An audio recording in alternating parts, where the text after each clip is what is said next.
नमस्कार, जनता टीवी देख रहे हैं आप। आपके साथ मैं हूं अंजलि भंडारी और रुक करेंगे सबसे पहले इस बीच आ रही एक बड़ी खबर की और बड़ी जानकारी आ रही है, उसका रुक यहाँ पर कर लेते हैं। बड़ी खबर, बड़ी जानकारी, कोविड के 3 नए केस आए सामने। ये इस वक्त की बड़ी खबर, देहरादून में कोविड के 3 नए केस सामने आए हैं। 2 होम आइसोलेट, एक का इलाज जारी है। एक हफ्ते में कोविड के कुल 16 केस सामने आए। बाहरी राज्यों से आए 6 मरीज भी शामिल हैं इनमें। बड़ी खबर, बड़ी जानकारी आपको बता रहे हैं। यहाँ पर कोविड के 3 नए केस जो हैं वो सामने आए। ये इस वक्त की बड़ी खबर। 2 होम आइसोलेट, एक का इलाज जारी। चलिए खबरों में आगे बढ़ेंगे। उत्तर प्रदेश में जल्द ही आपदा सखी योजना की शुरुआत की जाएगी और वहीं इस योजना पर जानकारी देते हुए मुख्यमंत्री पुष्कर सिंह धामी ने कहा कि राज्य में आपदा मित्र पहले से ही काम कर रहे हैं। अब आपदा सखी महिलाओं का भी योगदान होगा। ये योजना महिला सशक्तिकरण और समाज को जागरूक करने की दिशा में एक बड़ा कदम है। देखिए, आपदा मित्र हमारे पहले से काम करते रहे हैं। आपदा सखी में हमारी महिलाओं का योगदान होगा, उनकी भी सहभागिता होगी। तो हमारा महिला सशक्तिकरण की दिशा में और समाज को जागरूक करने की दिशा में भी एक कदम होगा, क्योंकि महिलाएं हमारे राज्य के अंदर अनेक क्षेत्रों में आज बहुत शानदार काम कर रही हैं। चाहे जिसके लिए जिनके निमित्त हमने हाउस ऑफ हिमालय ब्रांड को यहाँ पर शुरू किया है, उसमें भी हमारी महिला समूह की महिलाओं की बहुत बड़ी संख्या है और पूरे राज्य के अंदर महिलाएं अनेक प्रकार के उत्पाद बनाती हैं, अनेक प्रकार के उपक्रम करती हैं, अनेक लोगों को रोजगार और स्वरोजगार दोनों ही देने का काम कर रही हैं। तो आपदा सखी के माध्यम से भी महिलाएं इस क्षेत्र में भी अपना योगदान दे रही हैं। उत्तर प्रदेश में ग्राम पंचायतों के प्रशासकों का कार्यकाल समाप्त होने के बाद संवैधानिक संकट खड़ा हो गया है। पंचायत चुनाव पर सरकार और विपक्ष आमने सामने हैं। एक तरफ जहां मुख्यमंत्री धामी ने चुनाव की तैयारी का दावा किया, तो वहीं दूसरी ओर कांग्रेस सरकार पर चुनाव से भागने का आरोप लगा रही है। इसी कड़ी में कांग्रेस नेता सूर्यकांत धस्माना ने बीजेपी पर लोकतंत्र और संविधान की अनदेखी का आरोप लगाया।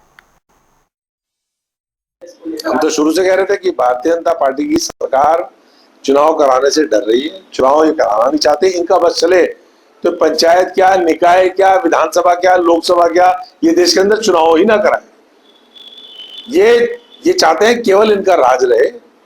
और जिस प्रकार से पूरे प्रदेश की ग्रामीण जनता को बिना प्रतिनिधियों के इतना लंबा समय हो गया, क्यों आप टाल रहे हैं बार बार चुनाव?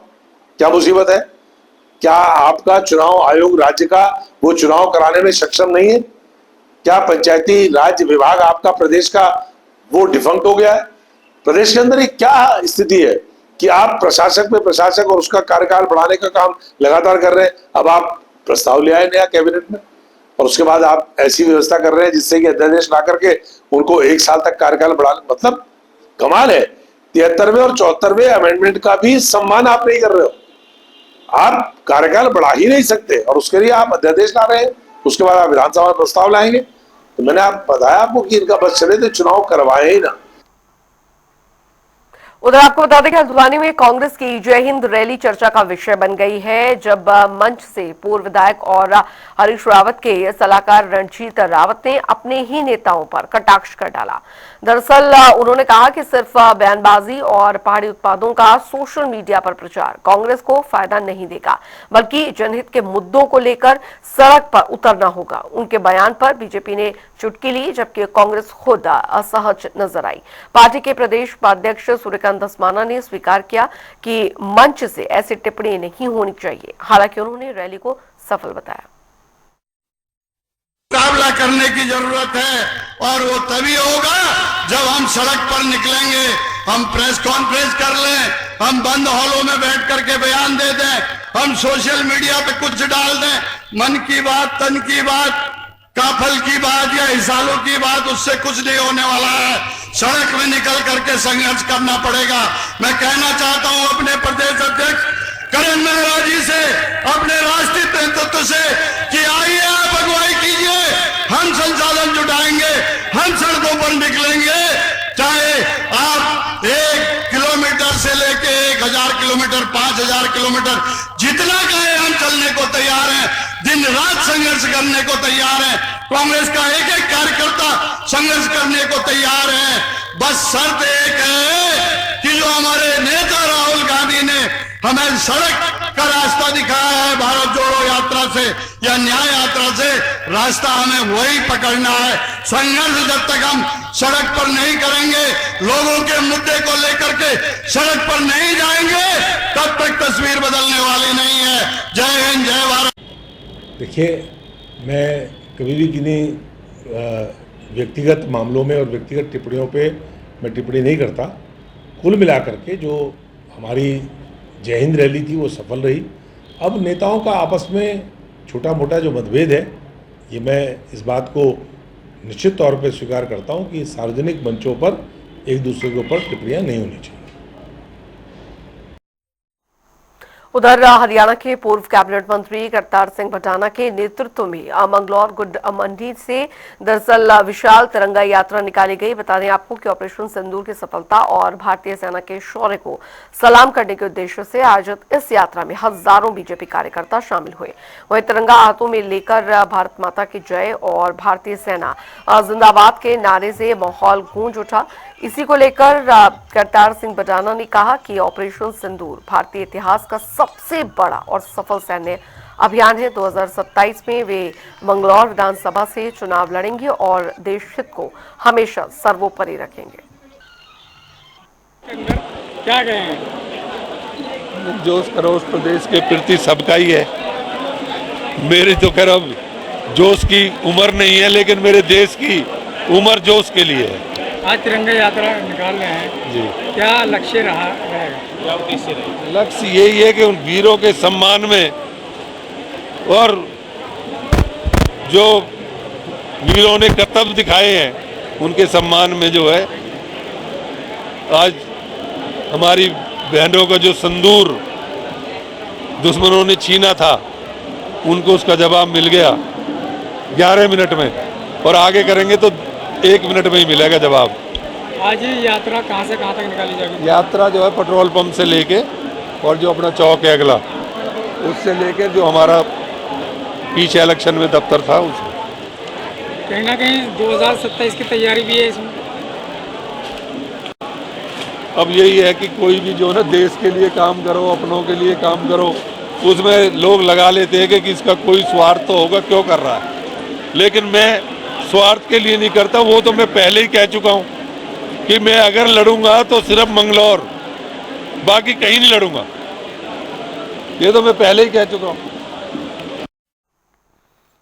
उधर प्रदेश के कुमाऊं मंडल विकास निगम और साथ ही गढ़वाल मंडल विकास निगम को एकीकृत करने को लेकर लंबे समय से कवायद चल रही है और दोनों निगमों के एकीकरण को लेकर सरकार को विरोध प्रदर्शन का सामना भी करना पड़ा।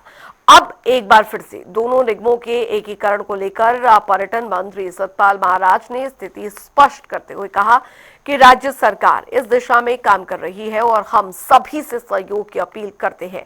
साथ ही कहा कि इससे पर्यटन विभाग सशक्त रूप से उभरेगा।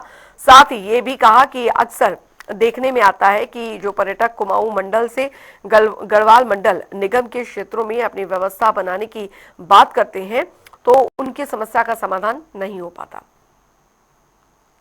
कुमाऊं मंडल और गढ़वाल मंडल के जो हमारे निगम हैं, इनको मर्ज करने का पहले से हमारा लक्ष्य था और ये मर्ज हम निश्चित रूप में आगे करेंगे। हम ये चाहते हैं सभी इसमें अपना सहयोग दें।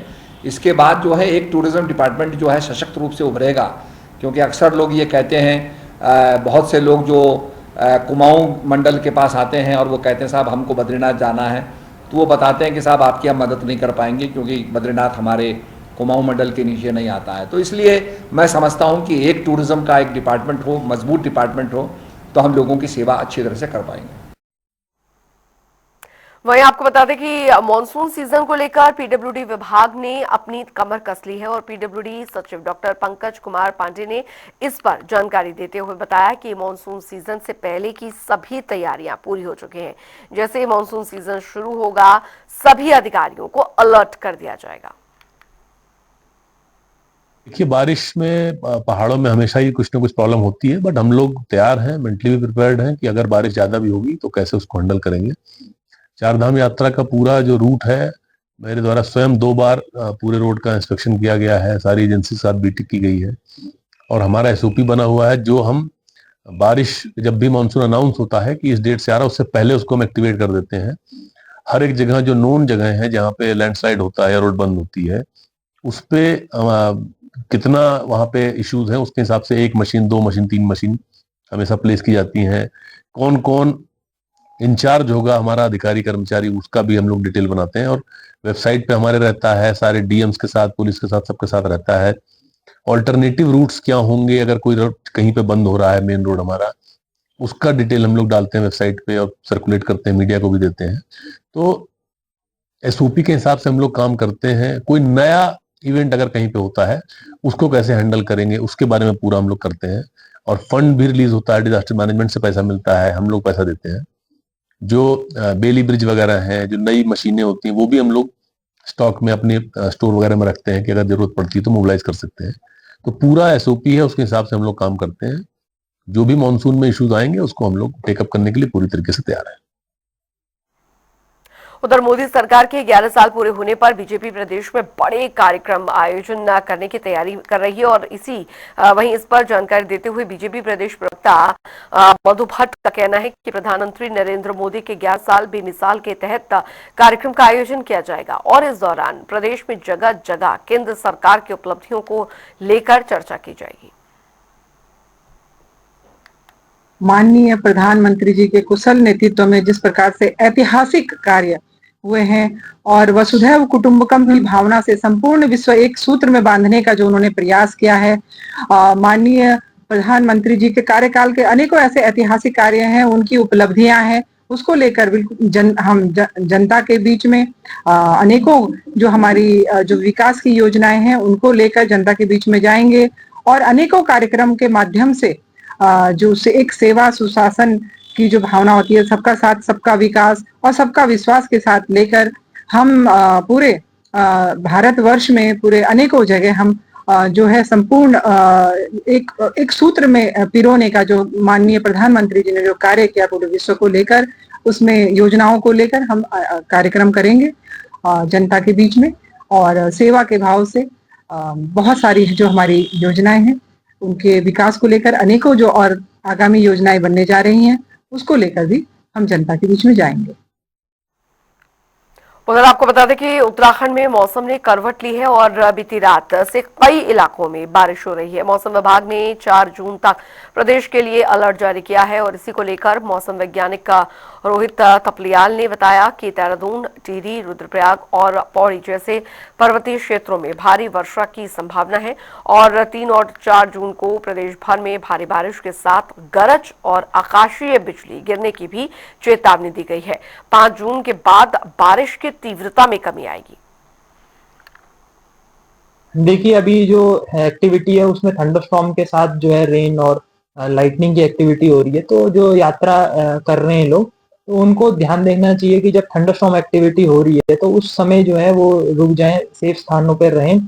गाड़ी में तो गाड़ी में रहें, लाइटनिंग के टाइम पे पेड़ों के नीचे ना खड़े हों क्योंकि बिजली जो है गिरने की संभावना रहती है या तेज हवाएं चलती तो उसकी वजह से भी जो है वो खतरा रहता है। तो पक्के स्ट्रक्चर में शरण लें जिस टाइम पे ये एक्टिविटी चल रही है, उसके बाद फिर आगे मूव करें या फिर आगे अपना जो कहीं ट्रैकिंग करनी है इस टाइप से कर सकते हैं।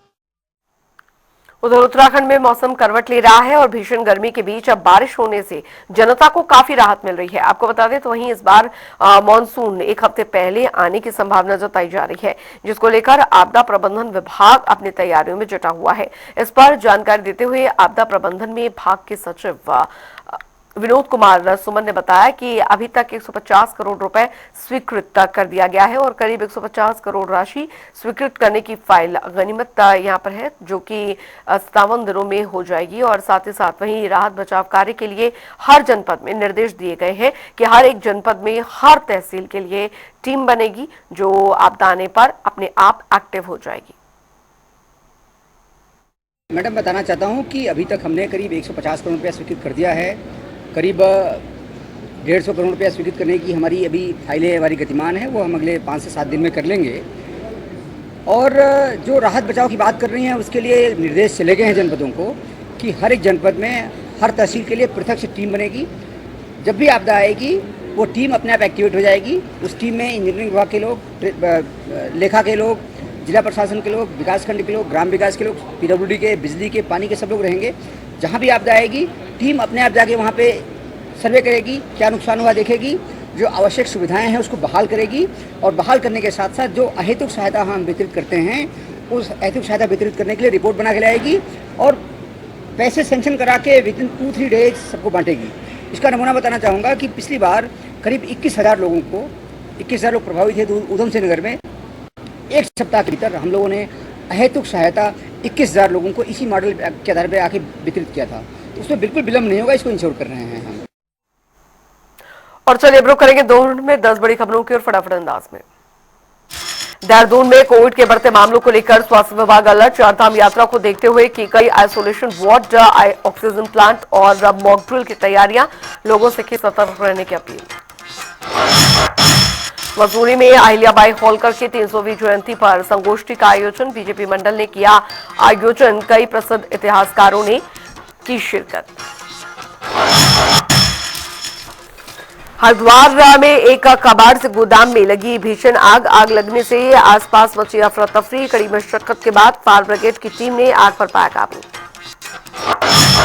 हल्द्वानी में पुलिस ने ठगी करने वाले गिरोह को किया गिरफ्तार। बैंकों में नकली सोना गिरवी करते थे ठगी और आरोपियों के पास से नकली चूड़ियां हुई बरामद। उत्तराखंड दौरे पर दिल्ली की मुख्यमंत्री रेखा गुप्ता केदारनाथ बद्रीनाथ के लिए दर्शन पूजन अर्चना कर लिया आशीर्वाद। प्रदेश के कई जिलों में लगातार हुई बारिश। मौसम विभाग ने जारी किया येलो अलर्ट। आज भी बारिश और आंधी के आसार। प्रदेश में मानसून को लेकर पीडब्ल्यूडी विभाग तैयार। पीडब्ल्यूडी सचिव डॉक्टर पंकज कुमार पांडे का बयान, बोले अधिकारियों को अलर्ट पर रहने के निर्देश। देहरादून में मोदी सरकार के 11 साल पूरे होने पर कार्यक्रम का आयोजन। बीजेपी प्रवक्ता मधु भट्ट ने दी जानकारी। केंद्र सरकार की उपलब्धियों पर होगी चर्चा। कांग्रेस प्रदेश भर में निकाल रही है जय हिंद रैली। बीजेपी ने कांग्रेस पर कसा पंच। एकजुट होने के लिए कांग्रेस कर रही नाकाम कोशिश।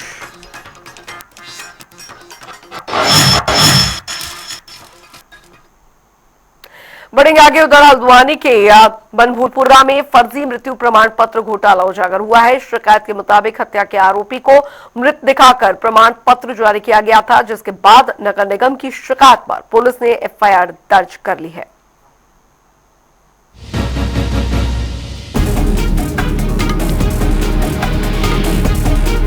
हल्द्वानी के बनभूलपुरा में फर्जी मृत्यु प्रमाण पत्र घोटाला उजागर हुआ। एसएसपी नैनीताल के सख्त निर्देश पर संदिग्ध गतिविधियों पर गहनता से कार्रवाई करते हुए थाना बनभूलपुरा पुलिस ने बड़े फर्जीवाड़े का खुलासा किया। प्राप्त शिकायत के अनुसार बनभूलपुरा कब्रिस्तान कमेटी के कुछ पदाधिकारियों द्वारा मोटी रकम लेकर जीवित व्यक्तियों और अन्य राज्यों में मृत व्यक्तियों के नाम पर झूठी रसीदें तैयार कर हल्द्वानी नगर निगम से फर्जी मृत्यु प्रमाण पत्र जारी करवाए जा रहे थे। जांच के दौरान चौंकाने वाला खुलासा हुआ, जिसमें एक हत्या का आरोपी जो वर्तमान में जमानत पर है उसे मृत दिखाकर उसके नाम पर फर्जी मृत्यु प्रमाण पत्र जारी किया गया। देखिए, ये मामला अभी रिसेंटली संज्ञान में आया था। नगर निगम से कुछ फर्जी डेथ सर्टिफिकेट्स जारी हुए थे, तो उसकी जांच करवाई गई तो क्लियर हुआ कि कब्रिस्तान कमेटी के माध्यम से ये चीज़ें हुई थी। तो इस मामले में अफजल अली जो हैं, जो हत्यारोपी रहे हैं एक मामले में, उनका एक फर्जी डेथ सर्टिफिकेट जारी हुआ है। उनके फादर का हुआ है, जिनका इंतकाल जो है यूपी में हुआ था। तो उन सब चीज़ों को चेक किया जा रहा है, तस्दीक किया जा रहा है कैसे हुआ है। और जो कब्रिस्तान कमेटी के मेंबरान हैं उनके विरुद्ध जो है सुसंगत धाराओं में 420 और फौजदारी की संबंधित धाराओं में मुकदमा पंजीकृत। एसएसपी द्वारा समस्त संदिग्ध प्रकरणों की गहनता से जांच के निर्देश दिए गए। जांच में आरोपों की पुष्टि होने पर नगर निगम हल्द्वानी को विस्तृत रिपोर्ट प्रेषित की गई।